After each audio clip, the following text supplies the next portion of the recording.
Mari Bapak Ibu kita bangkit berdiri. Allah yang maha mulia, pencipta langit dan bumi, memanggil kita semua umatnya untuk datang menyembah kepada Dia. Karena itu marilah kita masuki hadirat Allah dengan satu pengakuan bahwa pertolongan kita adalah di dalam Tuhan yang menjadikan langit dan bumi. Turunlah kiranya atas kita sekalian anugerah dan damai sejahtera dari Allah Bapa dan Tuhan kita Yesus Kristus. Amin. Mari Bapak Ibu bersama-sama dengan segala bangsa di dunia ini, kita datang sujud menyembah kepada Dia. Dialah Yesus, Imam besar yang agung, Sang Penebus. Dialah Raja mulia. Mari kita siapkan hati kita untuk menyembah Dia. Kita katakan sembahlah Dia, sembahlah Dia.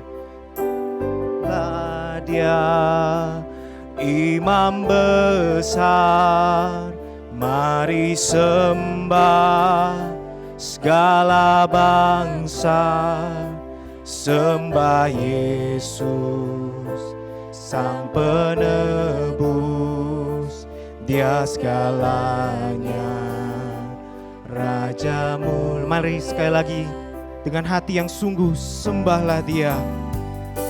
Sembahlah Dia, Imam besar, mari sembah segala bangsa, sembah Yesus Sang Penebus, Dia segalanya, Raja mulia. Sekali lagi dengan hati yang lebih sungguh, mari sembah Dia. Sembahlah Dia, Imam besar, mari sembah segala bangsa, sembah Yesus Sang Penebus, Dia segalanya, Raja mulia. Mari kita tinggikan Dia, tinggikan Tuhan. Ku tinggikan,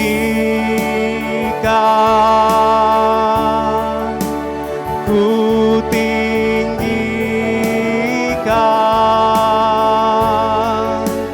ku tinggikan Tuhan. Mari angkat hatimu, katakan ku tinggikan, ku tinggikan,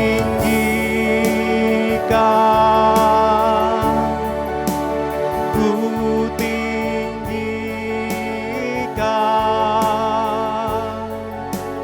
ku tinggikan.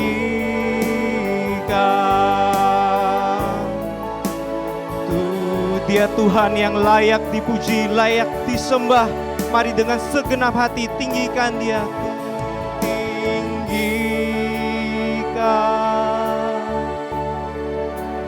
Ku tinggikan,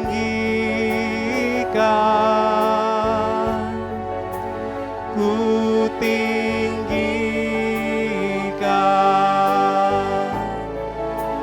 Tuhan. Sekali katakan, tinggikan Kau Tuhan.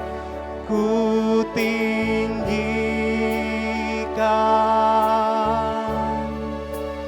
ku tinggikan, ku tinggikan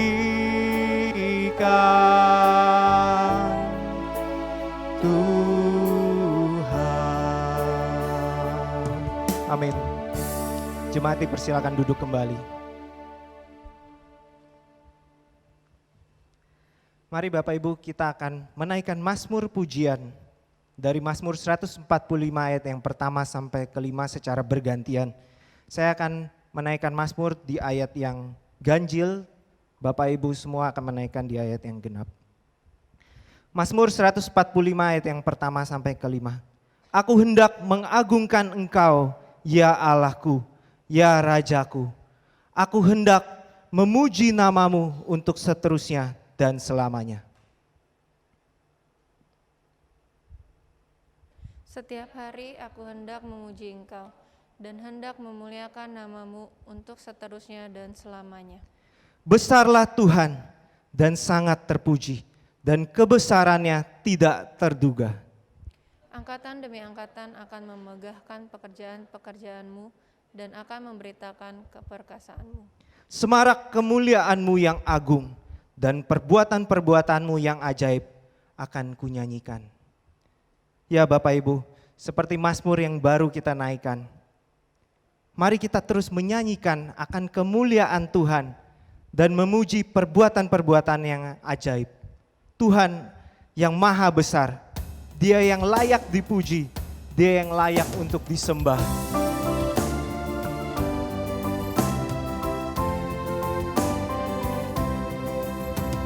Besar Tuhan, Dia suci dan adil, oleh karena kuasa cintanya. Besar Tuhan, setia dan benar, nyata anugerahnya Dia kasih. Besar Tuhan, layak untuk dipuji, besar Tuhan, layak disembah. Besar Tuhan, angkat suaramu, angkat suaramu. Besar Tuhan,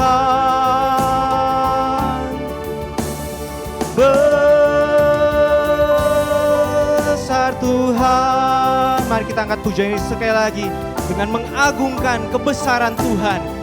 Dialah Allah yang suci dan yang adil. Besar Tuhan, Dia suci dan adil, oleh karena kuasa cintanya. Besar Tuhan, setia dan benar, nyata anugerahnya Dia kasih. Besar Tuhan, besar Tuhan, layak untuk dipuji, besar Tuhan, layak disembah.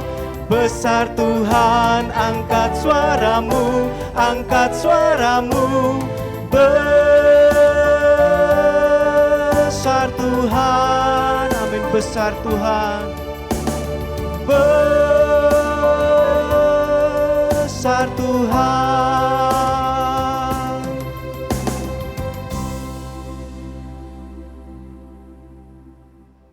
Bapak Ibu, Allah yang maha besar itu sungguh sangat mengasihi kita. Dia mengenal kita satu persatu Bapak Ibu. Dia tahu apa yang kita hadapi, dan Dia juga tahu apa yang kita lakukan. Dia sangat mengasihi kita, bahkan sampai rela mati untuk kita.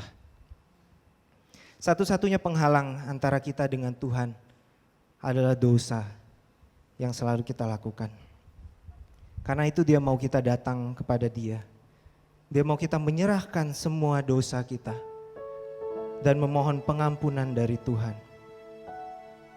Kita yang tadinya hidup dalam dosa akan dihapuskan dosanya dan mempunyai pengharapan lagi.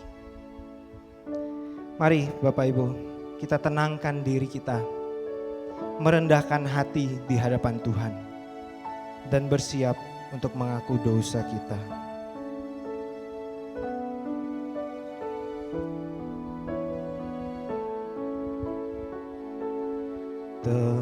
Tercurah darah Tuhanku di bukit Golgota,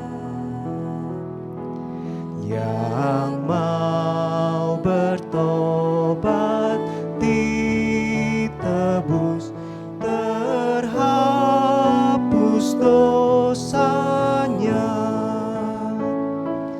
terhapus dosanya, terhapus dosanya. Yang mau bertobat ditebus, terhapus dosanya. Mazmur 41 ayat 5 berkata, kalau aku Tuhan, kataku, Tuhan kasihanilah aku.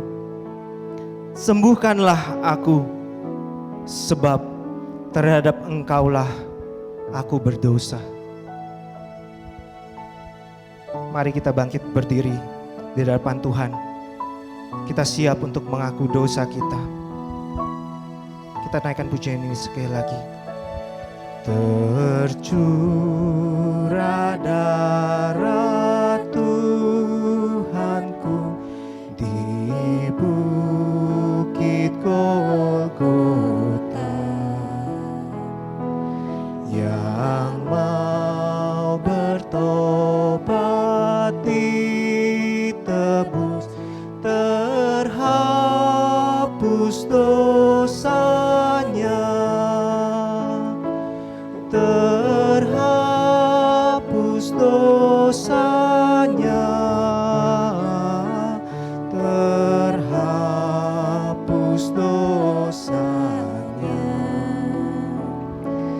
Yang mau bertobat ditebus, terhapus dosanya.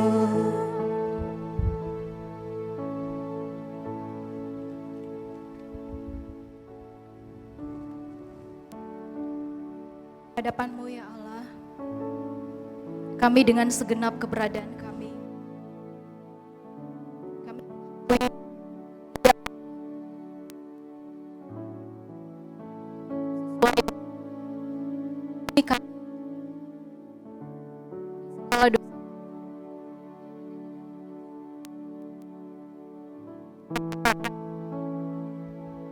ataupun apapun yang telah kami lakukan yang tidak berkenan di hadapan Tuhan, ampunilah kami.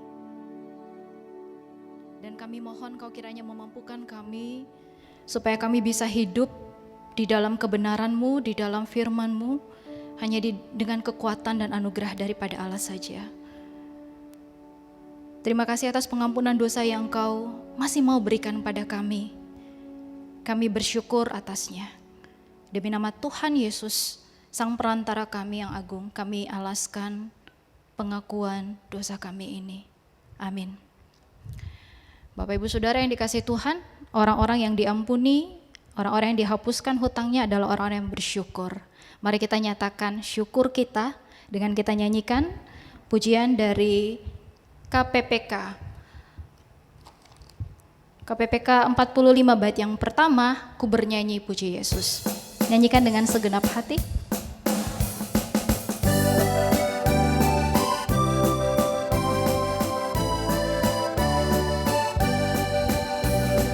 Hatiku bersuka cita karena Ia selamatkanku. Kasih-Nya amat ajaiblah yang menghapus dosaku.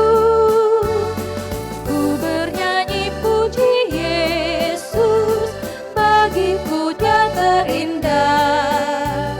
Dialah Tuhan mengasihiku, mati bebaskanku. Saya akan membacakan bagi kita semua ayat petunjuk hidup baru yang terambil dari 1 Petrus 3 ayat 8 sampai 9 yang berbunyi demikian. Dan akhirnya hendaklah kamu semua seia, sekata, seperasaan, mengasihi saudara-saudara, penyayang dan rendah hati. Dan janganlah membalas kejahatan dengan kejahatan atau caci maki dengan caci maki, tetapi sebaliknya hendaklah kamu memberkati. Karena untuk itulah kamu dipanggil, yaitu untuk memperoleh berkat. Saya mengajak kita dengan segenap hati dan juga dengan suara kita mengikrarkan pengakuan iman rasuli yang berbunyi demikian. Aku percaya kepada Allah Bapa yang Maha Kuasa, Khalik langit dan bumi, dan kepada Yesus Kristus anaknya yang tunggal Tuhan kita, yang dikandung daripada Roh Kudus, lahir dari anak darah Maria, yang menderita sengsara di bawah pemerintahan Pontius Pilatus, disalibkan, mati dan dikuburkan, turun ke dalam kerajaan maut. Pada hari yang ketiga, bangkit pula dari antara orang mati, naik ke surga, duduk di sebelah kanan Allah Bapa yang Maha Kuasa, dan dari sana Ia akan datang untuk menghakimi orang yang hidup dan yang mati. Aku percaya kepada gereja yang kudus dan am, persekutuan orang kudus, pengampunan dosa, kebangkitan tubuh, dan hidup yang kekal. Amin. Dipersilakan duduk.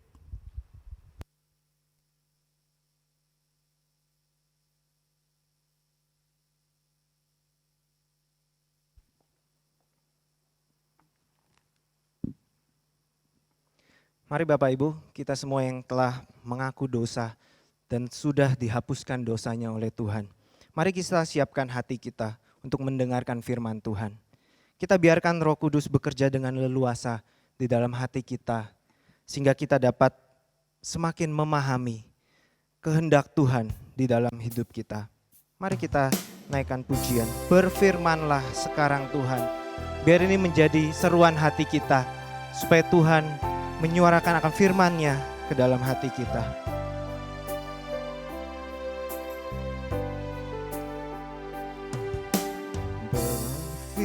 Berfirmanlah sekarang Tuhan, kami telah siap untuk mendengarkan. Bentuklah segenap hidup kami agar serupa dengan-Mu Tuhan. Biarlah sinar-Mu memancar terang di dalam hidup kami tiap hari. Berfirmanlah sekarang Tuhan, agar kehendak-Mu kami pahami. Kita naikkan pujian ini sekali lagi. Berfirmanlah sekarang Tuhan, kami telah siap untuk mendengarkan. Bentuklah segenap hidup kami agar serupa dengan-Mu Tuhan. Biarlah sinar-Mu memancar terang di dalam hidup kami tiap hari.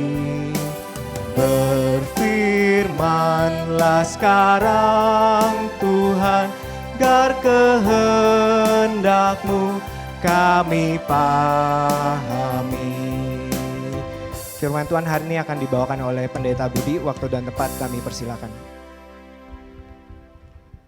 Mari kita berdoa jemaat sekalian. Seperti pujian yang baru kami naikkan bersama-sama Tuhan, berfirmanlah Tuhan, siapkan hati kami, pakai hamba-Mu dan juga jemaat, baik yang ada di tempat ini maupun yang ada di rumah masing-masing. Kiranya Allah Roh Kudus yang boleh memberikan hikmat kepada hamba-Mu di dalam menguraikan kebenaran firman Tuhan pada hari ini. Terpuji nama-Mu Bapa, demi Kristus Yesus kami berdoa dan bersyukur kepada Tuhan. Amin. Shalom jemaat yang dikasihi Tuhan, baik yang berada di tempat ini maupun yang berada di rumah. Kita bersyukur pada hari ini kita bisa bersama-sama beribadah. Ya, ini semua adalah anugerah Tuhan. Ya, hari ini kita akan belajar satu tema, yaitu ketika saya merasa benar. Mari saya ajak Bapak Ibu Saudara untuk membuka kitab Filemon. Kitab Filemon ayat 7, kemudian lompat ke ayat 9, 10, 11, 12. Kitab Filemon ayat 7, ayat 9, 10, 11, 12. Saya akan bacakan untuk Bapak Ibu Saudara sekalian. Demikian bunyi firman Tuhan, dari kasih-Mu sudah kuperoleh kegembiraan besar dan kekuatan, sebab hati orang-orang kudus telah Kau hiburkan, saudaraku. Tetapi mengingat kasih-Mu itu, lebih baik aku memintanya daripadamu. Aku Paulus yang sudah menjadi tua, lagi pula sekarang dipenjarakan karena Kristus Yesus. mengajukan permintaan kepadamu mengenai anakku yang kudapat selagi aku dalam penjara, yakni Onesimus. Dahulu memang dia tidak berguna bagimu, tetapi sekarang sangat berguna, baik bagimu maupun bagiku. Dia kusuruh kembali kepadamu dia, yaitu buah hatiku. Nah Bapak Ibu, saudara-saudara yang dikasihi Tuhan, Dietrich Bonhoeffer berkata, banyak orang mengikuti persekutuan karena mereka takut kesepian. Karena mereka tidak sanggup menanggung kesepian. Nah, mereka dipaksa untuk mencari orang lain untuk menjadi teman. Jadi orang-orang Kristen yang telah memiliki pengalaman buruk berharap bahwa mereka akan mendapatkan bantuan bila bersekutu dengan orang lain. Nah, tetapi jawaban dari Dietrich Bonhoeffer ini berbeda. Dia katakan mereka akan kecewa. Kenapa? Karena orang-orang Kristen yang ada di dalam komunitas belum tentu dalam tanda kutip bisa menolong. Nah, oleh karena itu kita harus membangun komunitas yang melibatkan kepercayaan Allah sehingga kita melakukan hal yang baik dan benar di dalam berkomunitas. Nah, bagaimana caranya kita bisa melibatkan Allah di dalam komunitas sehingga kita bisa melakukan hal yang baik dan benar? Ada 3 hal yang ingin saya sampaikan pada hari ini. Yang pertama, kita harus membangun komunitas di atas dasar kasih. 1 Korintus pasal 13 ayat 4 dan seterusnya mengatakan, kasih itu sabar, kasih itu murah hati, kasih itu tidak cemburu, kasih itu memperhatikan orang lain. Kalau kita melihat karakter kasih, sungguh luar biasa Bapak Ibu. Kenapa? Karena Yesus Kristus sendiri datang ke dalam dunia ini karena mengasihi kita semua yang hadir pada hari ini. Nah itu sebabnya Paulus mendekati Filemon atas dasar kasih karena kedewasaan karakter dari Filemon. Nah Filemon ini adalah seorang majikan. Dia punya seorang budak yang bernama Onesimus, Bapak Ibu. Nah Filemon ini pernah dikecewakan oleh Onesimus. Kenapa? Karena Onesimus pernah mencuri barang, mengambil barang-barang milik majikannya, kemudian dia melarikan diri. Ya kalau seorang budak melarikan diri pada waktu itu Bapak Ibu, kalau dia tertangkap, maka dia akan mendapatkan hukuman yang sangat berat. Tetapi Tuhan punya rencana yang berbeda. Justru Onesimus bisa bertemu dengan Rasul Paulus di dalam penjara. Waktu itu Rasul Paulus berada di dalam penjara. Waktu itu Paulus memberitakan Yesus kepada Filemon, agar Filemon ini bisa mengenal akan Yesus sebagai Tuhan dan Juru Selamat pribadinya. Paulus tidak pernah memandang muka. Siapa saja Paulus layani Bapak Ibu. Mulai dari rakyat yang paling kecil sampai dengan pejabat, orang-orang pinter, semua dilayani oleh Paulus. Nah, itu sebabnya Paulus meminta kepada Filemon agar Filemon bisa menerima Onesimus dengan kasih Allah tentunya.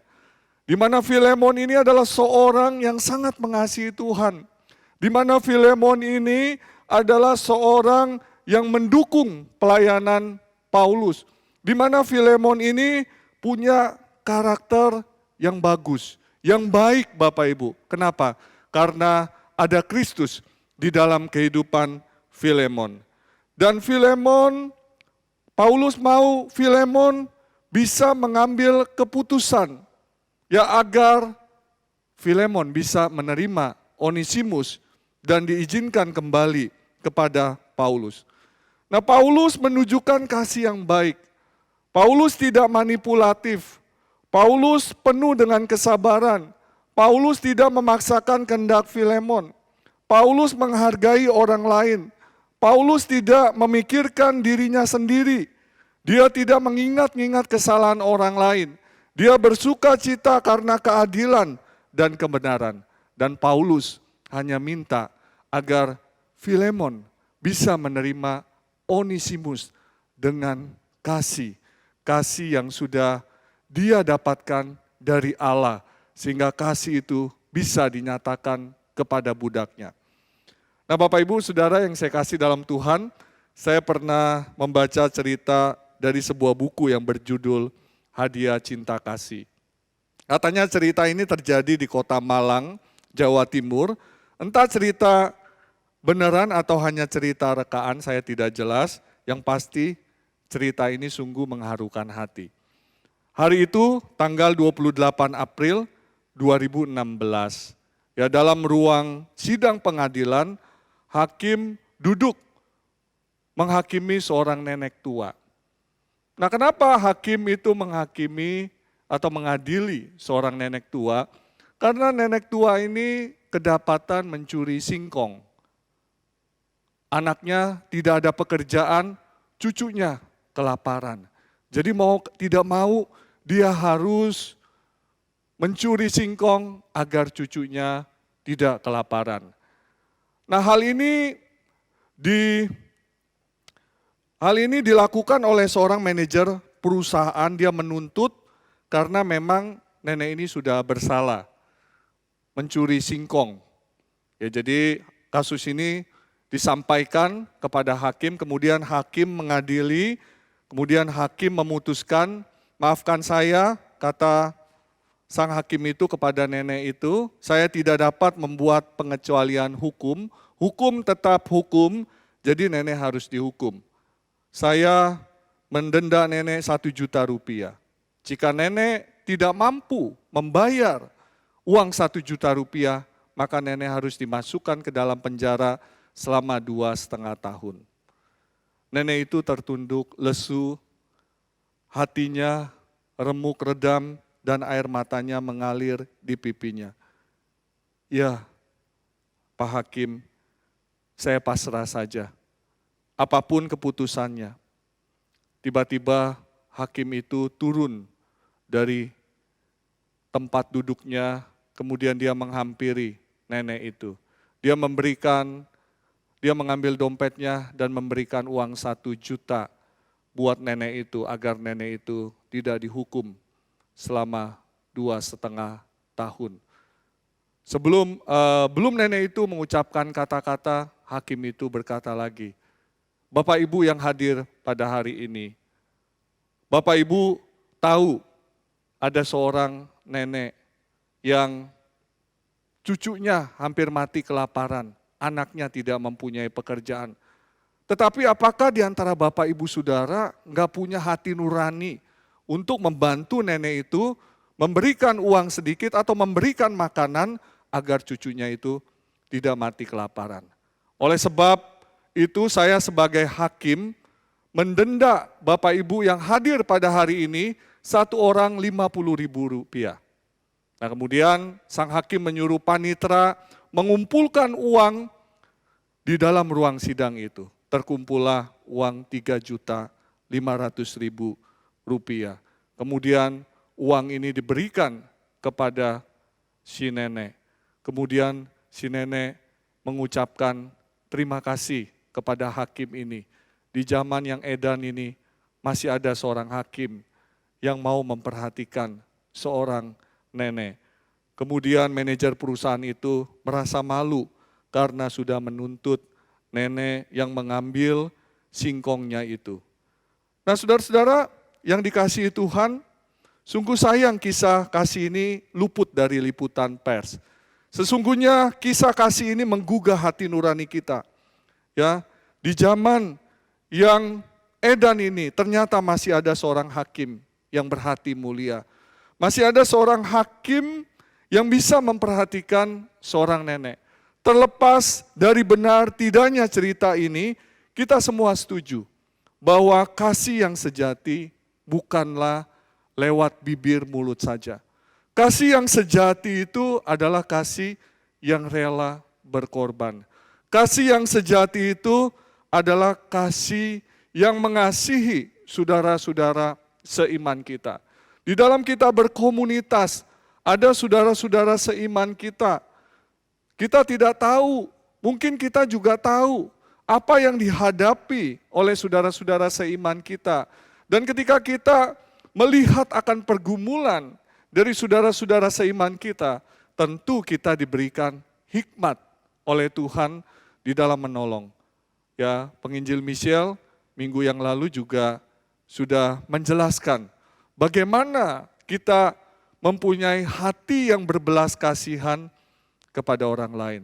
Tentu kita perlu hikmat yang daripada Tuhan. Nah, tetapi Bapak Ibu Saudara, kerap kali kita memandang orang yang telah berbuat salah dan telah melakukan pelanggaran dengan kecurigaan. Nah, kerap kali kita menunjukkan bahwa kita tidak mau mempercayainya lagi, dan dalam pembenaran diri sendiri dan kurangnya simpati akan semakin beratlah keadaan yang dihadapi oleh orang yang bersalah itu. Saya tidak tahu apakah di dalam pengalaman Bapak Ibu Saudara sekalian dalam waktu dekat ini, ya, ada seseorang yang melakukan kesalahan. Entah itu orang Kristen atau orang yang punya jabatan di gereja atau masyarakat. Maukah Bapak Ibu Saudara dan saya menunjukkan kasih itu kepada mereka, sehingga mereka mempunyai pengharapan di dalam Yesus. Ini yang pertama Bapak Ibu. Kemudian yang kedua, bagaimana caranya kita membangun komunitas ya, yang memperkenankan hati Allah dengan baik dan benar. Yang kedua yaitu kita harus membangun komunitas atas dasar pengampunan. Apa artinya pengampunan? Ya, simpel sekali. Pengampunan artinya kita mempunyai kesempatan untuk membalas kejahatan orang lain, tetapi kita tidak mau melakukannya. Itu arti pengampunan. Ya, Paulus ingin Filemon melakukan pengampunan terhadap Onesimus. Paulus mengerti bahwa Paulus itu tidak mau campur tangan. Karena kalau zaman itu Paulus campur tangan, itu sudah bertentangan dengan tradisi pada waktu itu. Atau misalnya ada orang tua, ya dia campur tangan dengan orang tua yang lain untuk mendidik, menasehati anak-anaknya. Itu tidak diperbolehkan Bapak Ibu. Tetapi justru Paulus memberikan kebebasan kepada Filemon, meskipun Onesimus itu seorang budak, orang yang kurang, orang yang diasingkan, tetapi Paulus mau Filemon itu sungguh-sungguh mengerti akan pengampunan daripada Tuhan. Seorang budak yang sudah mengambil barang tuannya, yang sudah merugikan barang tuannya, harus dihukum seberat-beratnya. Dijual, kemudian dicambuk, dibuang ke binatang buas, bahkan taruh satu tulisan mengatakan, tangkap aku karena aku melarikan diri dari tuanku. Jadi pengampunan bukanlah norma di dunia Filemon, tetapi pengampunan itu ada di dalam Yesus Kristus. Pengampunan itulah yang ditekankan oleh Rasul Paulus kepada Filemon, agar Filemon bisa mengampuni Onesimus, agar Filemon bisa menerima Onesimus. Meskipun dia dulu seorang budak, dia seorang yang sangat merugikan Filemon, tetapi Paulus sudah melayani Filemon, sudah melayani Onesimus. Dan Onesimus sudah berubah di dalam kehidupannya. Dia tidak sama seperti dulu. Dia sudah mengalami perubahan di dalam kehidupannya, di dalam karakternya, sehingga Onesimus ini bisa melayani Tuhan, bisa membantu Paulus di dalam melayani. Dan Paulus juga mengharapkan Onesimus bertindak karena kasih. Jadi Paulus mengirim Onesimus pulang dengan dukungan doa. Tetapi Paulus tidak memiliki jaminan bahwa Filemon akan menerima Onesimus kembali. Kalau kita melihat akan firman Tuhan Ya, dari ayat pertama sampai dengan ayat yang terakhir Bapak Ibu, sungguh indah firman Tuhan ini. Kenapa?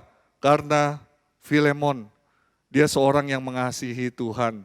Dia seorang yang mendukung pelayanan Paulus.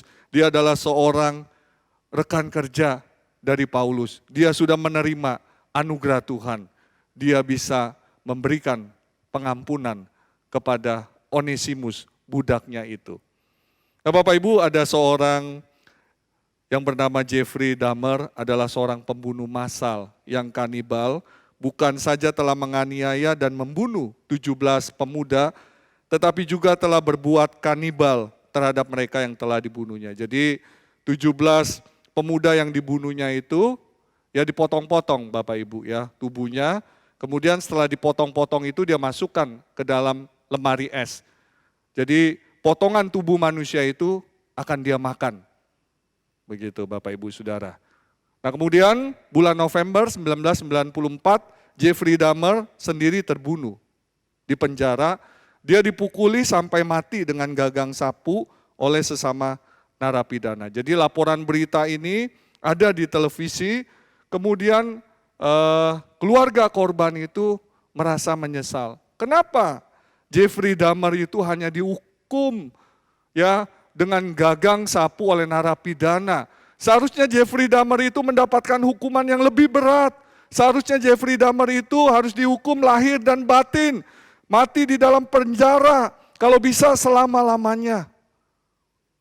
Tetapi Bapak Ibu Saudara, dari kisah ini kita melihat bahwa orang yang mengalami perasaan sakit hati, kecewa ataupun merasa dikhianati, memang tidak mudah memberikan pengampunan, apalagi untuk mengasihi dan berbuat baik kepada orang tersebut. Teori gampang atau mudah Bapak Ibu, tetapi secara praktek itu tidak mudah dilakukan. Akan tetapi yang diajarkan oleh firman Tuhan pada hari ini sangat berbeda dengan apa yang diajarkan oleh dunia ini. Ya, firman Tuhan mengajarkan bahwa kita sebagai orang-orang yang telah mengalami kasih dan pengampunan, tentu kita harus memberikan pengampunan, memberikan kasih kepada orang yang telah menyakiti kita, mengecewakan kita, memfitnah kita, atau berkata yang tidak benar kepada kita, kita tetap harus memberikan pengampunan. Karena pengampunan yang sudah kita terima dari Allah adalah pengampunan yang sempurna, pengampunan yang tidak ada batasnya, dan pengampunan itu diberikan kepada setiap kita, orang-orang yang sudah diselamatkan oleh Tuhan. Bapak Ibu, Paulus menginginkan Filemon untuk mengampuni Onesimus, budaknya. Paulus ingin Filemon menerima Onesimus sebagai saudara yang kekasih. Paulus ingin Filemon menerima Onesimus sebagai rekan sepelayanan. Dan Paulus ingin Filemon memberikan pengampunan kepada Onesimus. Yang ketiga, Bapak Ibu, bagaimana caranya kita membangun komunitas ya yang baik dan benar? Kita harus membangun komunitas atas dasar penghargaan. Kalau kita lihat ayat yang ke-11 dan 12, dahulu memang dia tidak berguna bagimu, tetapi sekarang sangat berguna baik bagimu maupun bagiku. Dia aku suruh kembali kepadamu, dia yaitu buah hatiku. Onesimus dulu tidak berguna, tetapi sekarang Onesimus itu berguna baik bagimu maupun bagi Paulus. Dan ketika Paulus mengatakan, dulu dia tidak berguna, sekarang dia berguna bagimu, dan sekarang dia berguna bagiku, tentu ada alasan yang Paulus bisa sampaikan. Karena Paulus tahu akan perubahan hidup daripada Onesimus.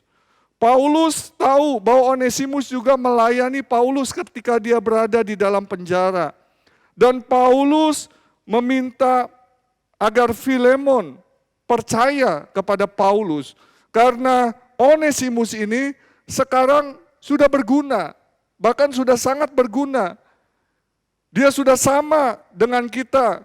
Meskipun secara dunia dia adalah budak kamu, tetapi secara rohani dia adalah rekan kerja, dia adalah saudara yang kekasih, dia adalah pelayan Tuhan, dia adalah buah hatiku.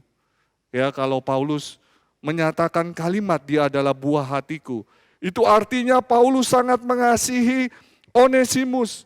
Itu artinya Paulus sangat percaya kepada Onesimus. Itu artinya Paulus yakin Onesimus adalah rekan kerja Allah, saudara yang kekasih, saudara seiman, seperti Paulus percaya kepada Filemon, percaya kepada saudara-saudara yang mendukung pelayanan Paulus pada waktu itu. Sehingga Paulus meminta agar Filemon bisa menghargai Onesimus. Bapak Ibu yang saya kasih dalam Tuhan, menghargai seorang budak yang pernah mengecewakan kita, kira-kira mudah atau susah Bapak Ibu?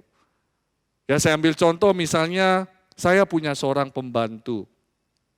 Ya, pembantu saya itu bekerja dengan saya cukup lama, misalnya ya bertahun-tahun.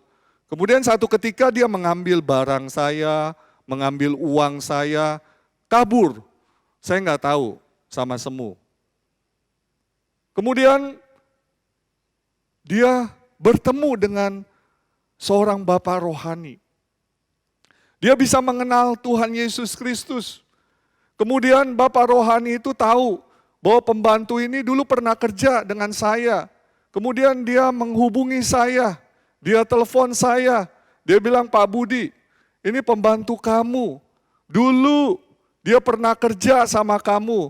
Dulu dia mengecewakan kamu, tetapi sekarang dia tidak. Dia sudah sangat berguna. Terimalah dia sebagai saudaramu. Berilah dia penghargaan. Kira-kira mudah nggak ya bagi saya untuk percaya kepada Bapak rohani ini? Tentu tidak mudah percaya Bapak Ibu. Namanya kita sebagai manusia, benar nggak ya pembantu saya itu sudah berubah? Benar nggak dia sudah percaya kepada Tuhan? Tentu saya akan menyelidikinya. Tetapi Paulus, dia adalah seorang rasul. Filemon mengenal Paulus. Filemon tahu akan kehidupan Paulus.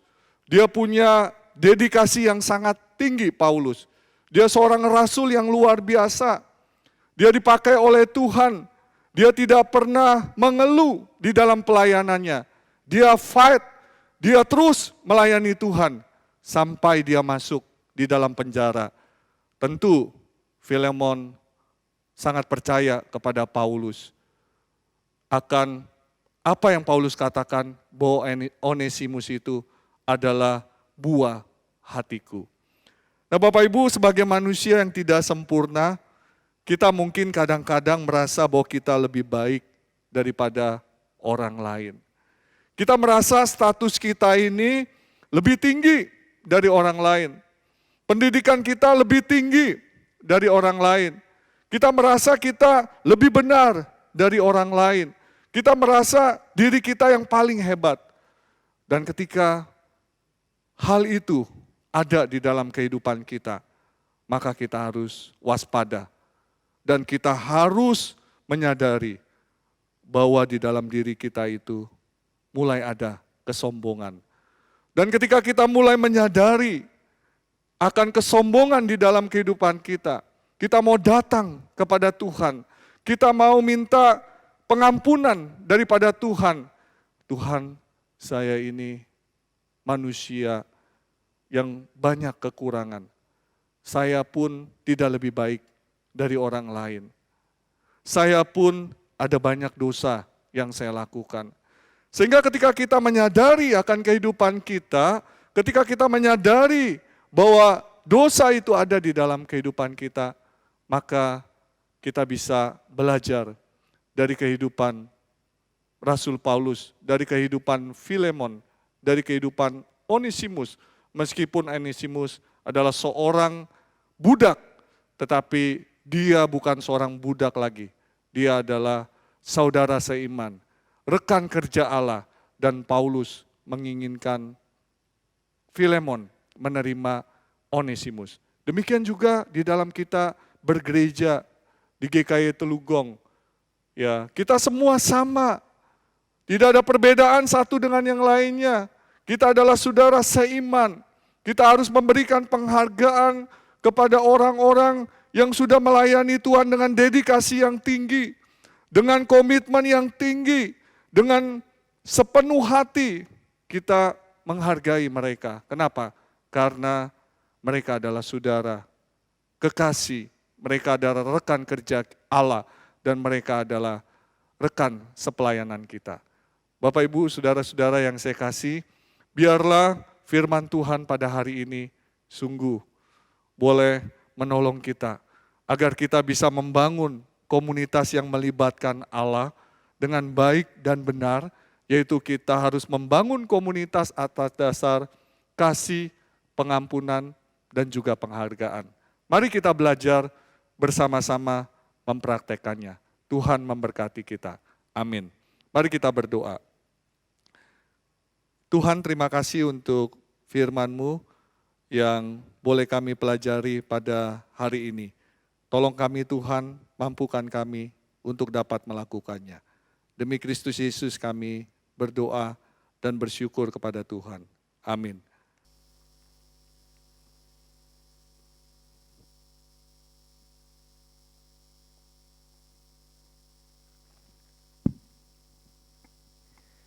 Ya Bapak Ibu, seperti perjamuan kudus yang baru saja kita terima, melambangkan akan pengorbanan Kristus di atas kayu salib untuk penebusan dosa kita. Mari kita juga menyerahkan diri kita untuk dipakai oleh Tuhan.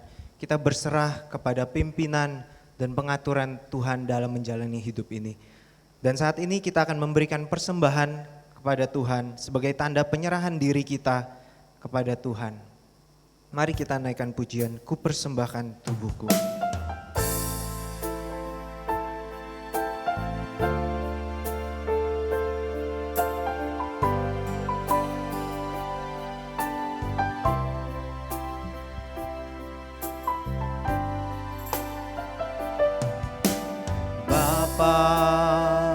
Ku persembahkan tubuhku sebagai persembahan yang hidup, kudus dan yang berkenan padamu, sebagai ibadah yang sejati. Mari ku sembah Kau Tuhan, ku sembah Kau Tuhan, ku sembah Kau Tuhan, ku serahkan hidupku kepadamu untuk kemuliaan nama-Mu. Kita naikkan pujian ini sekali lagi.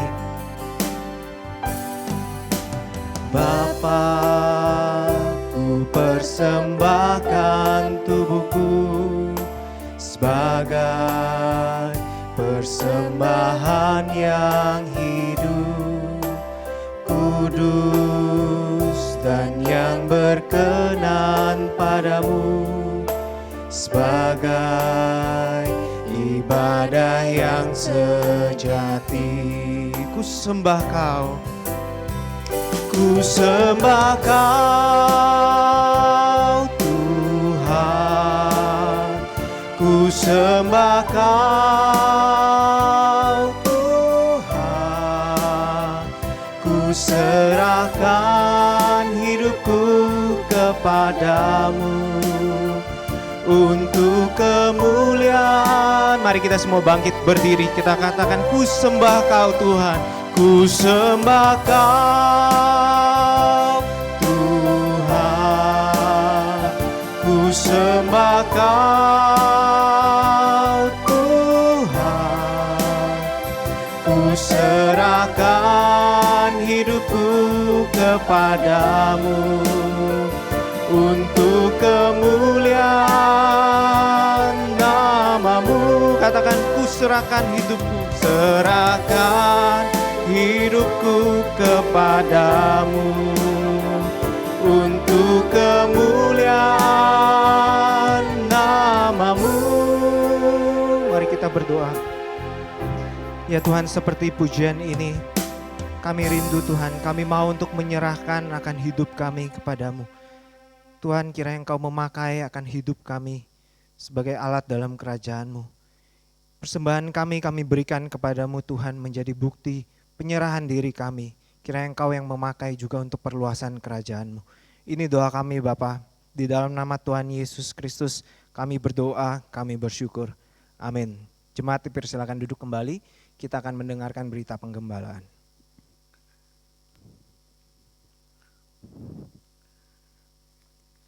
Shalom jemaat yang berada di rumah dan juga yang berada di tempat ini.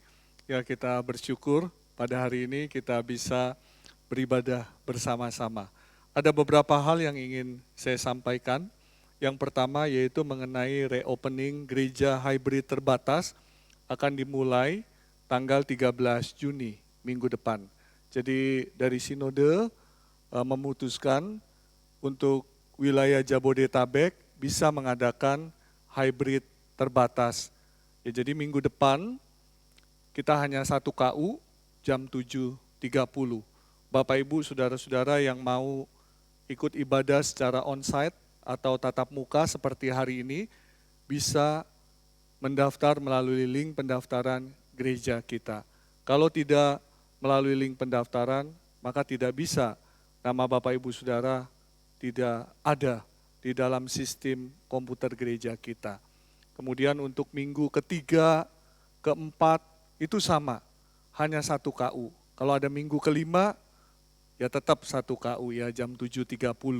Kemudian minggu pertama, setiap bulan minggu pertama, bulan Juli nanti minggu pertama ada 2 KU, jam 7.30 dan jam 10, karena ada perjamuan kudus dan kita streaming ya 2 KU.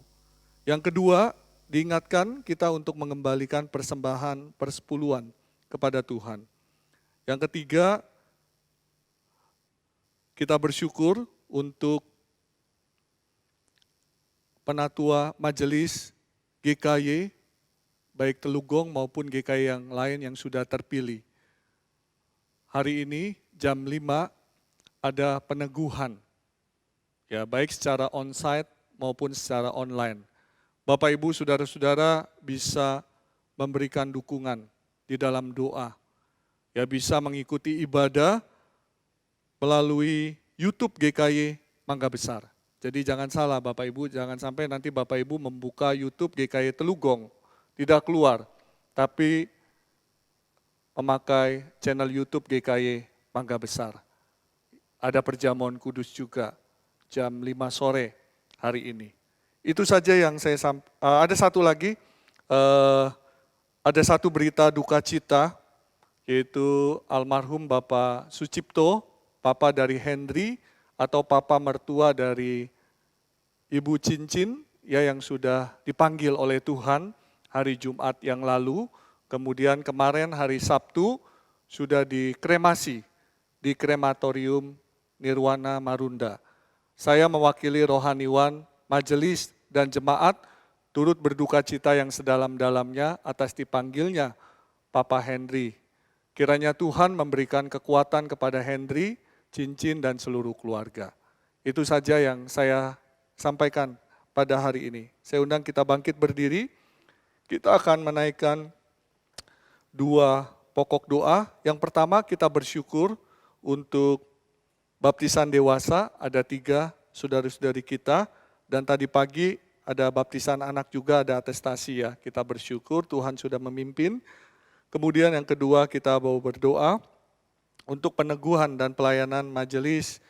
Nanti sore kita berdoa untuk Pendeta Yohanes Adri Hartopo yang akan melayani firman, memimpin peneguhan dan juga para pelayan Tuhan. Demikian juga para penatua dari GKY Telugong maupun GKY lain yang akan berada di Mangga Besar nanti sore untuk mengikuti peneguhan. Biarlah Tuhan pimpin dengan baik, bisa tetap menjaga protokol kesehatan dengan baik. Mari kita doa bersama-sama untuk kedua hal ini. Bapa di dalam surga, kami bersyukur untuk 3 saudara-saudari kami yang boleh dibaptis pada hari ini. Ya Tuhan, kami bersyukur karena mereka sudah menjadi keluarga Allah, menjadi anak-anak Tuhan yang bergabung bersama-sama dengan kami yang ada di tempat ini. Kami mau berdoa kiranya ketiga saudara-saudari kami ini boleh bertumbuh di dalam Tuhan, semakin hari semakin serupa dengan Kristus, dan Tuhan pakai mereka melayani bersama-sama dengan kami di tempat ini. Ya Bapak, kami juga berdoa untuk peneguhan majelis Sinode GKY nanti sore, baik secara onsite maupun secara online. Tuhan pakai Pendeta Yohanes Adri yang akan melayani firman, memimpin peneguhan dan juga perjamuan kudus. Demikian juga buat para pelayan Tuhan, pemimpin ibadah, pianis, dan seluruh majelis dari Jabodetabek yang akan hadir bersama-sama untuk mengikuti ibadah peneguhan pada sore hari ini. Ya Tuhan, kami berdoa kiranya Tuhan tolong agar peneguhan majelis sebentar sore semuanya bisa berjalan dengan baik sesuai dengan kehendak Tuhan.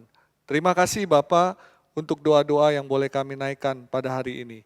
Demi Kristus Yesus kami berdoa dan bersyukur kepada Tuhan. Amin. Doksologi.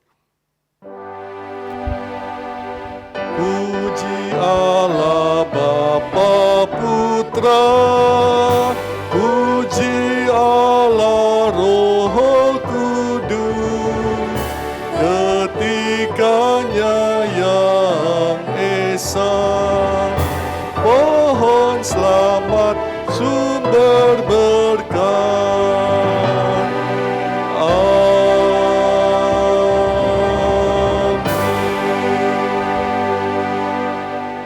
Jemaat yang mengasihi Tuhan dan dikasihi oleh Tuhan, arahkanlah hatimu kepada Tuhan dan terimalah berkat Tuhan pada hari ini. Cinta kasih dari Allah Bapa, kasih karunia dari Tuhan Yesus Kristus, pertolongan, penghiburan, kekuatan dari Allah Roh Kudus menyertai Bapak Ibu Saudara sekalian mulai hari ini sampai selama-lamanya. Amin. Amin.